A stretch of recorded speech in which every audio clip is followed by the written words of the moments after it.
In 2007, the most powerful phone company on earth watched a small tech company from California unveil a device that would end its dominance, and its own executives simply laughed it off. That company was Nokia. At its peak, Nokia was selling more phones than any company in history. It controlled almost 40% of the entire global phone market. It employed over 100,000 people. It was the pride of Finland, a small country that suddenly had one of the most valuable brands on the planet. And then, in less than 7 years, it lost almost everything. This is the story of how the biggest phone company collapsed, and why smart, talented people running a company everyone thought was untouchable missed the biggest shift in their own industry, because what happened to Nokia could happen to any business today. Nokia did not start as a phone company. It began in 1865 as a small wood pulp mill in Finland. Over the next century, it grew into a strange mix of businesses, making rubber boots, cables, television sets, and paper products. It was only in 1992, when a new CEO took charge, that Nokia made a bold decision. Instead of doing a little bit of everything, Nokia decided to sell off nearly every other business and focus entirely on one thing: mobile phones. It was a huge risk at the time. Mobile phones were still a small, unproven market, but leadership believed mobile communication was about to change the world. That bet paid off spectacularly. Nokia poured its resources into research, design, and manufacturing. It built phones that were simple, durable, and easy to use, at a time when most competitors made clunky, unreliable devices. The Nokia 3310 became one of the most iconic products in electronics history, a phone so tough it became a joke for surviving almost anything. By the late 1990s, Nokia overtook Motorola as the largest phone maker on the planet. Between 1996 and 2001 alone, its revenue grew nearly 5 times over. Nokia phones became the default choice in almost every country in the world, from wealthy cities in Europe to small towns across Africa. By the mid-2000s, Nokia looked completely untouchable. It had the scale to build hundreds of millions of devices a year. It had a trusted global brand built over decades. It had deep experience with mobile networks in almost every country. Its own operating system, Symbian, powered most smartphones sold anywhere on Earth. If you asked an analyst in 2006 who would dominate the next decade, almost everyone would have said Nokia without hesitation. Then in January 2007, Apple's Steve Jobs stood on a stage and introduced the iPhone. Inside Nokia, the reaction was not panic. It was dismissal. Nokia's own CEO publicly said the company had nothing to worry about. In some ways, that confidence was understandable. The first iPhone was expensive and had no keyboard. Nokia was still selling more phones than ever before, but the iPhone was a new idea of what a phone could be. It combined a phone, a music player, and a browser into one touchscreen device, backed by an app store open to outside developers. Nokia had the engineering talent to build something similar. What it lacked was the will to admit its products were outdated.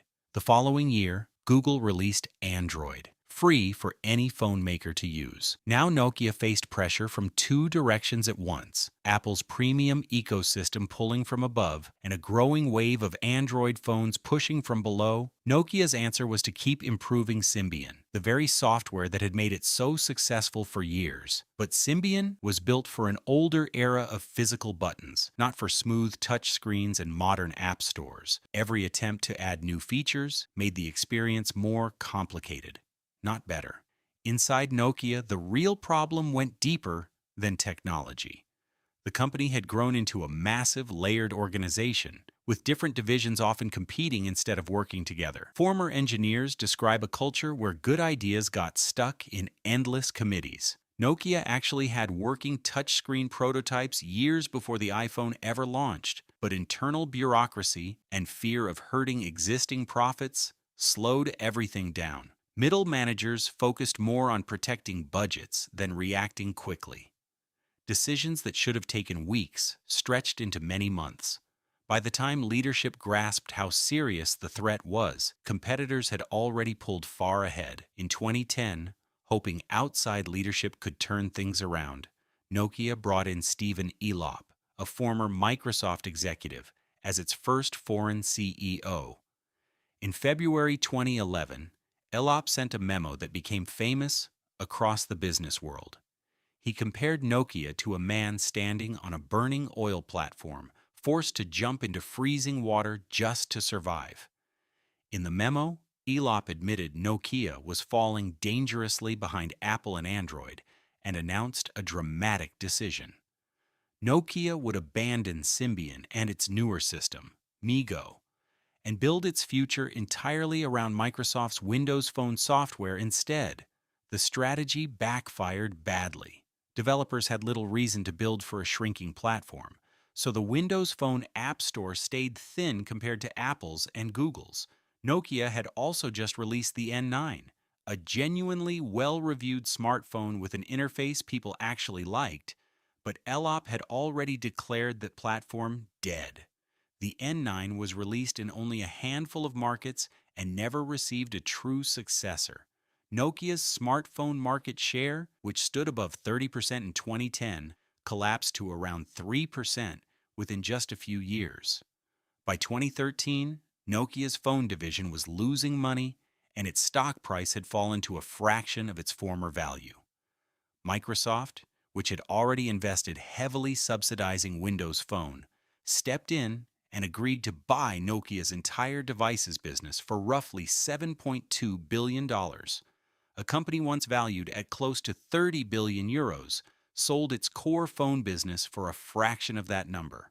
Stephen Elop returned to Microsoft, and thousands of Nokia employees transferred with the deal. Microsoft's own smartphone effort never gained real traction either, and within a few years, the company quietly shut it down. What had taken decades to build disappeared in less than 7 years. Nokia itself did not disappear completely. Stripped of its phone business, it refocused on telecom network infrastructure. It later acquired Alcatel-Lucent to strengthen that side of the business. Today, Nokia is a major supplier of equipment powering modern networks, including 5G.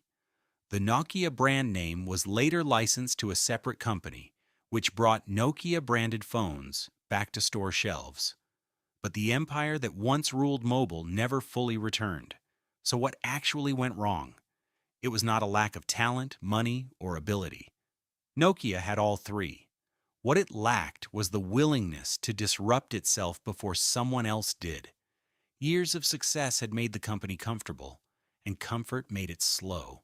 Layers of management slowed good ideas from reaching decision-makers, and when leadership finally moved, it made one massive all-in bet, instead of testing and adapting along several paths at once.